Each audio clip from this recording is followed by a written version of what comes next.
சம்பளம் 25,000ன்னு மைண்டில் நான் எடுத்துக்கிட்டேன்னா 25,000 வரைக்கும் நான் செலவு பண்ணுவேன். இப்போ நான் வந்து என்னுடைய சம்பளம் 20,000, 5,000 எனக்கு இல்லை அப்படின்னு நான் நினச்சிக்கிட்டேன்னா நான் 20,000க்கு செலவு பண்ணுவேன். அப்போ நான் வந்து என் மைண்டு எப்படி செட் பண்ணுறனோ அதுக்கேற்ற மாதிரி நான் விளையாடுறேன். இப்போ நீங்கள் 2 டீம் கிரிக்கெட் ஆடுறாங்க. ஒரு டீம் வந்து முதல்ல 300 ரன் அடிச்சிட்டா ரெண்டாவது டீம் வந்து நம்ம 300க்கு மேலே அடிக்கணும்னு நினச்சிக்கிறாங்க. முதல் டீம் 180 அடித்தாங்கன்னா ரெண்டாவது டீம் 180க்கு மேலே அடித்தா போதும்னு நினைக்கிறாங்க. 300 அடிச்சும் ஜெயிக்கிறாங்க, 180க்கு நடுவில் அவுட்டும் ஆகுறாங்க. எப்படி மைண்ட் செட்டு? இப்போ பெரும்பாலும் வந்து ஃபினான்ஷியல் மேனேஜ்மெண்ட்டுங்கிறது மைண்ட் மேனேஜ்மெண்ட் தான். ஏன் வரவுக்குள்ளார நான் எப்படி வந்து நான் வாழ்வேன், என்னுடைய பிற்கால வாழ்க்கைக்கு நான் எப்படி பணத்தை எடுத்து வச்சுக்கோ. இப்போ நீங்கள் 25,000 இப்போ செலவழிச்சுக்கிட்டே இருந்தீங்கன்னா நீங்கள் செலவழிச்சுட்டே இருக்கலாம். ஒரு 25,000க்கு ஏதாவது ஒரு சேலஞ்ச் வந்து நமக்கு வந்து அது 20,000 ஆகிட்டால் என்ன செய்வோம்? அப்போது 5,000 கடனுக்கு போவோம். நம்மளுடைய பிரச்சனைகள் அங்கேருந்து மாற ஆரம்பிக்கும். அங்கே 5,000 கடன் ஆட் ஆகிற போது ப்ரெஷர் அதிகமாகும், வட்டி அதிகமாகும், சிக்கல்கள் வரும். அது ஒரு புது எக்ஸ்பென்ஸ் ஆகிடும் அதுக்கு வட்டி கொடுக்குறது. இதே நீங்கள் 20,000ன்னு மனசு வச்சு நீங்கள் பண்ணிட்டு இருந்தீங்கன்னா 5,000 சேவ் பண்ணுவீங்க.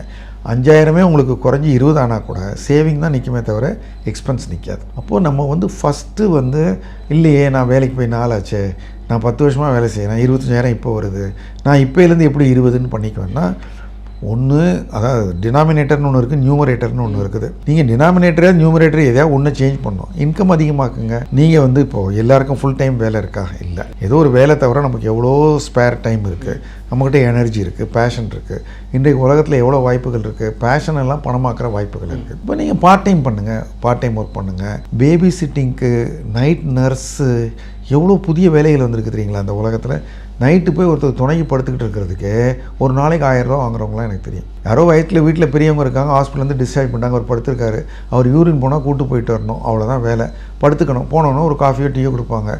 தம்பி பார்த்துக்கப்பா தாத்தா கூட படுத்துக்க வேண்டியதான். பெரும்பாலும் தாத்தா தொந்தரவு பண்ண மாட்டார், காலையில் எழுந்திரிச்சு வந்துடலாம் 1000 ரூபா. ஆனால் ஒரு சேஃப்டி. ஸோ இது மாதிரி பேபி சிட்டிங்கை பண்ணுற மாதிரி, பகலில் பண்ணுற மாதிரி, பகலில் கேப் ஓட்டுற எவ்வளோ யூத்தை நான் பார்க்குறேன். பல ஸ்டேட்லேருந்து வந்திருக்காங்க. நான் முன்னாடி கேரளா யூத் பார்ப்பேன். அன்றைக்கி ஒருத்தனை பார்த்தா மேங்களூர். அவன் வந்து எல்லாம் கூகுள் மேப் போட்டு வண்டி ஓட்டிகிட்டு இருக்காங்க. என்னென்னா 3 hours 4 hours தான். அவன் ரெகுலராக ஒரு இடத்துல வேலை பார்க்குறான், ஓகே, வேறு ஏதோ பண்ணுறான். இப்போ சில பேருக்கு வந்து தங்குற இடம் கூட பிரச்சனை கிடையாது. இங்கே வந்து அவங்களே வண்டியும் கொடுத்துட்றாங்க, தங்குற இடமும் கொடுத்துட்றாங்க. ஒரு நாளைக்கு இவ்வளோ ஓட்டினா போதுங்கிறாங்க. 6 மாதம் ஓட்டி ஒரு மாதம் 40,000-50,000 ரூபா சம்பாரித்து சிக்கனமாக செலவு பண்ணிட்டு ஒரு 2 லட்ச ரூபாயோட ஊருக்கு போயிடுறான். செலவை கட்டுப்படுத்துவது ஒரு வழி. செலவுகளை கட்டுப்படுத்த முடியாத சூழ்நிலையில் வருமானத்தை அதிகரித்து கொள்ள வேண்டும். நீங்கள் வந்து பிளாக் எழுதலாம், யூடியூப் போட்டு எவ்வளோ சம்பாதிக்கிறாங்க. இது மாதிரி எவ்வளோ பேரை பார்க்குறோம். ஒரு பெரிய நாலேஜெல்லாம் இல்லை. நீங்கள் வேல்யூ அடிஷன் கொடுத்தாலோ ஒரு அவங்களுடைய என்டர்டெயின்மெண்ட்டாக நீங்கள் இருந்தாலோ எது பண்ணாலோ இன்றைக்கி 100 வழிகள் இருக்குது. ரீல்ஸ் போட்டு சம்பாதிக்கிறவங்க இருக்காங்க, பிராண்ட் அம்பாசிடர் ஆகிறவங்க இருக்காங்க, பார்ட் டைம் போய் ஒர்க் பண்ணி கொடுக்குறவங்க இருக்காங்க. நீங்கள் எது வேணாலும் பண்ணலாம், டீச் பண்ணலாம், பாடல் சொல்லி கொடுக்கலாம். 100 வழிகள். Increase your income. மைண்டில் வந்து எனக்கு இது என்னுடைய சம்பளம் குறைவு, நான் வந்து அதில் ஒரு பகுதியை நிச்சயமாக நான் வந்து என் ஃப்யூச்சருக்கு நான் எடுத்து வைப்பேன்.